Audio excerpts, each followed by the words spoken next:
Breaking news, the Spanish government has just released a battery of measures, new laws that will affect the housing market here in Spain. So if you're a tenant, a landlord, an investor, if you're thinking about buying property here in Spain, everybody may be affected. You're going to want to hear it all, and we're going to address it today. Let's go.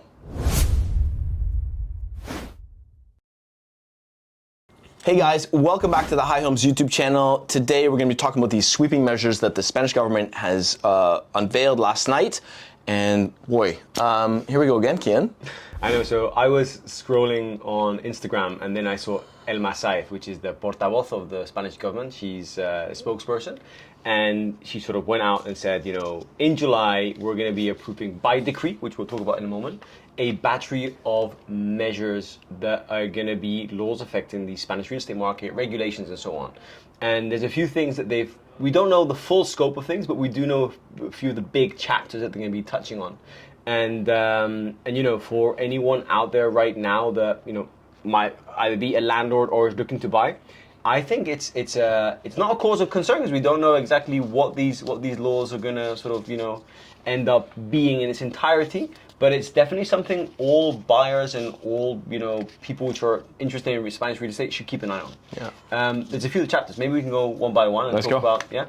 I think one of the first things is the Spanish government, led by Pedro Sanchez, has done this a few times. Right? They did exactly the same last year, right? And there's basically, for people that don't know how the Spanish political system works, or, you know, Spanish constitution, there's two ways of approving a law. You can do that by Congress, or you can do it by a decree, which is the Consejo de Ministros. They just agree it, right? And Pedro seems to like the decree path, he does it because he hasn't got enough power in the Congress to get laws passed with the lawmakers. So what he does is that he effectively forces it through, right? Yeah. So what happened last year is that he tried to force a few things through, and then the Congress ended up not convalidating it, and it fell down. So this battery of measures that the Spanish government has announced yesterday with Saez is a royal decree. So, big disclaimer, it's not going to be sent to Congress to be approved. It's going to be approved by the Consejo de Ministros, and then there's a legal time in which the Congress may approve or not approve. So, I think this is a very big political move for Pedro Sanchez right now. He's under a lot of political pressure for many different, you know, corruption scandals that are surrounding his family, his brother, his wife, his ex-president of Spain, which is Zapatero.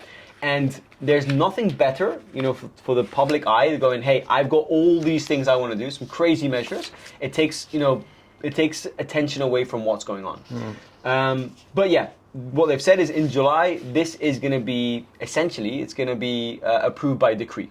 And they've talked about different things that they're going to be tackling. Maybe what should we start with, Matt? I think we should start with the VAT. Yeah. That's one of the star measures in the decree, which is implementing 21% VAT on tourism, Airbnb, short-term rentals. Right? Yeah. It's going to be like that's something that, first of all, you know, by when, who's going to be paying them? We don't know. Yeah, how would they roll the whole thing out even? I mean, just to kind of go back in time, what did Pedro push through by royal decree last year that then got thrown down? One of the things he did was he froze increase of rental amounts. So people that had long-term rental contracts were able to, let's say, renew for X amount of years by law. So that, you know, if their contracts ended, it would automatically prorate it. And that was, let's say, thrown down by Congress a few months later, right? There's a legal time frame. I think it's 30 to 45 days in which Congress can throw it down. But back to the VAT on tourist rentals. Like, you know, I personally own a few Airbnb properties. And up until now, if you're a personal, you know, owner of these properties and you're not an SL, you know, you don't charge your tenants VAT. You just charge them the rent, right? So now that means that automatically, what they're trying to do is de-incentivize people from renting short-term, because ultimately, you know, if you're charging 21% VAT on your rental rates, you're not going to charge them on top of your existing rental rates, are you? You're going to charge them included in your rental rates. Yeah. So imagine you have an Airbnb property, I don't know, somewhere in Alicante, and you're renting for 300 euros a night. Now all of a sudden, you're competing in the market at 300 euros a night. Yeah. You can't compete at 360. You have to maintain at 300, which means that at 21% VAT, you're going to be renting at 240 plus VAT. So your numbers are messed up. Yeah. Right? So this is big news. Is it only for companies? Is it only for private people? We don't know yet. I mean, So- we're going to end this video, but there's so many question marks in Yeah. all of this, as usual, right? Yeah, yeah. So I mean, that's a huge one. I mean, there are people that have business plans built on their income, and all of a sudden now this could mess up your business plan. Why do you think they are specifically targeting short-term rentals? I think like we've talked about short-term rentals and the impact it has on the housing crisis in Spain, but like just blame. I think Pedro Sanchez and the government are trying to control short-term rentals, but short-term rentals isn't the main reason of our housing crisis. Like we've talked about it many we've times. addressed that many times. It's a problem of supply and demand. Just to recap what we've talked about many times on the channel. Spain builds under 100,000 properties every single year. We have a deficit of 750,000 people. We have a population that's grown from 47 million to 50 million over the last few years. That's the real reason behind the housing crisis. The short-term rental units represent a very small amount of that. But, of course, it's something that, in my opinion, what you would need to do is incentivize long-term lets by, decreasing taxes that the owners pay when they rent long-term, which already exists, by the way, but incentivize that more. So I think, taxing 21% VAT on short-term rentals is a massive mistake. But let's see, when we see the law broke down, let's see what exactly he means. I think that's really important, But we have said this before many times on this channel as well. Is one of the ways they will try to combat short-term rentals is not by because you can't regulate them all that they are, because they can just add taxes, and that's exactly what they're doing. Let's see what they come up with.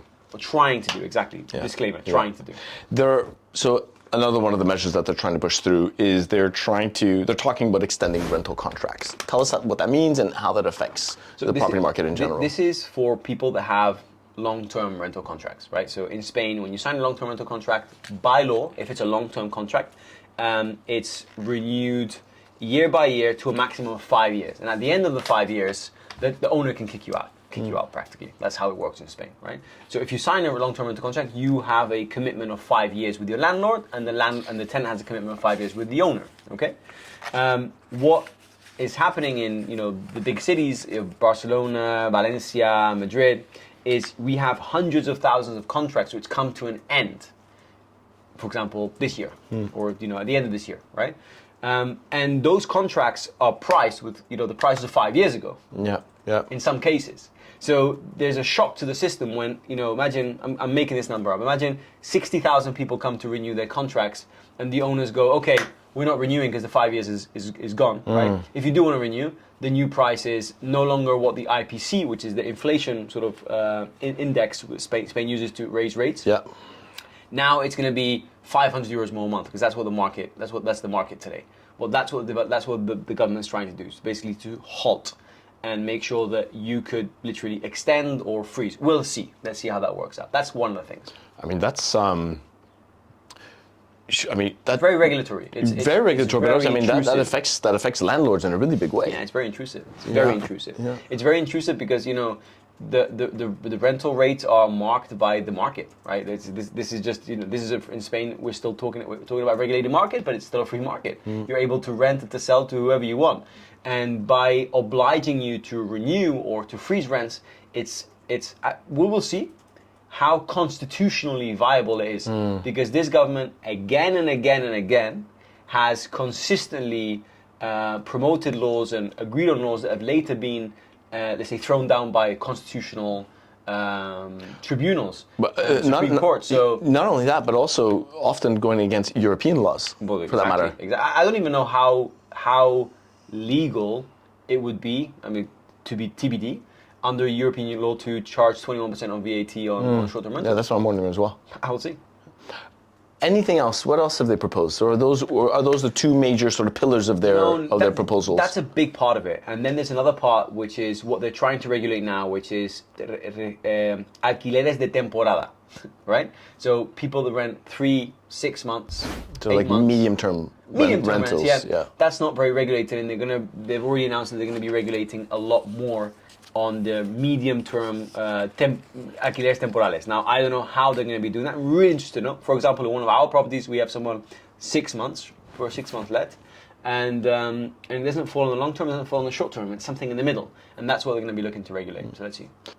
Okay, so the ultimate question is, if you put yourself in their shoes, the ones that are proposing these laws, how do you think that they think this solves the housing crisis? It just puts more stress on the market. That's the only thing it does, right? I mean, there's a clear solution to the housing crisis. The Spanish government, and the problem is both parties, because in Spain, it's a country of two parties, PSOE and PP. And no one really has, the right measures or the right political program, because, we have someone joining us on the channel in about 2 weeks, which is on one of our expert talks. And we're going to be talking about, in 3 weeks. And we're going to be talking about the breakdown of price per square meter of a property. So if you buy a property for 5,000 euro per square meter, new build in Spain right now, what amount pertains to what? So from that 5,000, how much belongs to the land? How much to the developer? How much to taxes, right? In Spain, the tax load on buying a property is maybe 30%, 40%. Right. And then we have a land issue where we have a bureaucratic country not helping, It's very simple. Liberate land. Developers only want to make 15-20%. If they make 15-20%, they're happy. They don't have to make 100%. I think people look at developers today and they think they make a lot of money. Yeah. Developers make money, but they don't make that much money. We've had conversations with developers where their margin's around 25%. And you look at the risk on the table, Yeah. But I think that this only puts more stress on the rental market, on the real estate market. And for me, as a local Spaniard, I understand why they're doing it from their political sort of party and their view, and I still think it's more of a political move than it is a technical, a market-led technical move, which ultimately the only way of decreasing prices on the sales market and rental market is by increasing supply. That's it. End of story.